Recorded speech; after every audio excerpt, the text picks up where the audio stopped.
Você vai aprender física, eu garanto.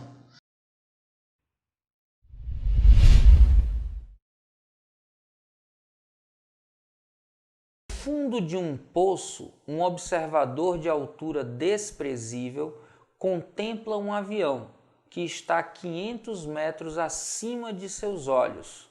No instante em que a aeronave passa sobre a abertura do poço, o observador tem a impressão de que a envergadura, distância entre as extremidades das asas, abrangem exatamente o diâmetro da abertura. Considerando os elementos da figura ilustrativa acima, fora de escala, calcule a envergadura em metros do avião.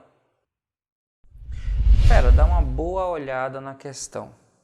Perceba que os olhos do observador estão no vértice do triângulo e que eu tenho aí uma semelhança fácil de montar, em que eu tenho um triângulo maior que parte do observador até as asas do avião e um triângulo menor que parte do observador até a boca do poço.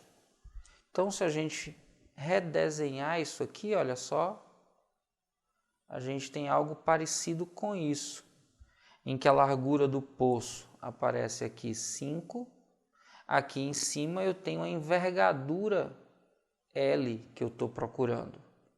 Essa altura é a altura do poço, 125 metros, tudo aqui está em metros, e a altura do avião diz na questão que são 500 metros.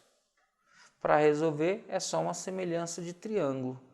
L, que é a envergadura do avião, está para o lado 5, aqui que é a boca do poço, assim como a altura do triângulo maior, 500, está para a altura do triângulo menor, 125. 500 por 125 é 4, então L vai ser igual a 5, que passa multiplicando, vezes a divisão aqui, que dá 4. 5 vezes 4 é 20 metros, e 20 metros é exatamente a envergadura do avião, que é o que foi solicitado. Essa era uma questão aberta, então bastava montar essa semelhança de triângulos, questão bem tranquila. E aí, fera, já merece seu like? Então cai matando aí nesse like, já sabe, se tiver dúvida, deixa nos comentários que eu respondo.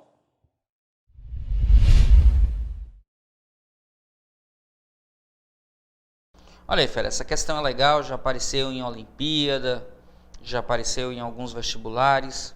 Fala sobre um poste e uma pessoa em movimento. Imagina que você tem aqui o poste e bora imaginar a pessoa em duas situações, tá, fera? Tá aqui o poste, tá aqui o solo. Imagine a pessoa aqui, exatamente embaixo do poste. Essa pessoa começa a caminhar e em algum momento ali na frente, como é que está a sombra? Bora dar uma olhada. Quando ele está exatamente embaixo do poste, o raio de luz para na cabeça dele e a sombra aparece aqui embaixo. Quando ele está mais na frente, o raio de luz vai tangenciar a cabeça dele, e aí se a gente pudesse prolongar aqui, pá, a sombra vai estar aqui na frente.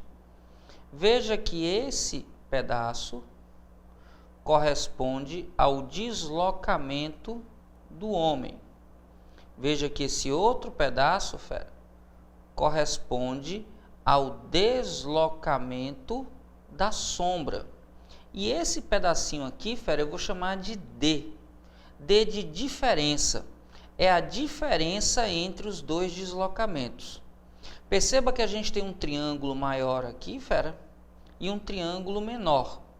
Nesse triângulo maior, essa altura vertical é a altura da luz do poste, 6 metros. Nesse triângulo menor, vale 2 metros. Aqui no triângulo maior, essa distância corresponde ao deslocamento da sombra. Nesse triângulo menor, a distância D corresponde à diferença entre os deslocamentos. Fazendo uma regrinha de 3 com esses deslocamentos, fera, olha só que bonitinho, eu tenho que Hzão está para esse Hzinho, assim como essa distância toda, que é a distância percorrida pela sombra, está para essa distância pequenininha aqui, que é a diferença entre distância da sombra e distância do homem. Fera, olhando assim você pode pensar, poxa Ives, mas ele quer velocidade. É verdade, fera. Mas muda alguma coisa se eu dividir em cima e embaixo por ΔT? Não, não muda. E aí, como ΔT para o movimento do homem e da sombra é o mesmo, quando eu faço essa divisão eu fico exatamente com as velocidades. Eu tenho aqui a altura do poste, que é 6, dividido pela altura do homem, que diz na questão que é 2. ΔS da sombra dividido por ΔT da sombra é exatamente a velocidade da sombra, sobre ΔS da sombra por ΔT é velocidade da sombra, menos ΔS do homem dividido por ΔT é igual à velocidade do homem, que a questão diz para a gente que é 4 km por hora. Ives, aqui está em metros e aqui pode estar em quilômetros por hora? Pode, sem problema, fera. Desde que eu tenha quilômetros por hora em cima, quilômetros por hora embaixo, isso aqui vai dar adimensional. Metro em cima, metro embaixo, dá adimensional, então não tem problema. É só fazer agora, produto dos meios é igual ao produto dos extremos. 6 vezes a velocidade da sombra menos 6 vezes 4, 24, é igual a 2 vezes a velocidade da sombra. Mudando de membro, 2 passa subtraindo, 6 menos 2 fica 4 vezes a velocidade da sombra, passa o 24 para o outro lado, fica positivo, então a velocidade da sombra vai ser igual a 24 dividido por 4, a velocidade da sombra vai ser 6 km por hora. Enquanto que a velocidade do homem era 4, a velocidade da sombra foi 6 km por hora.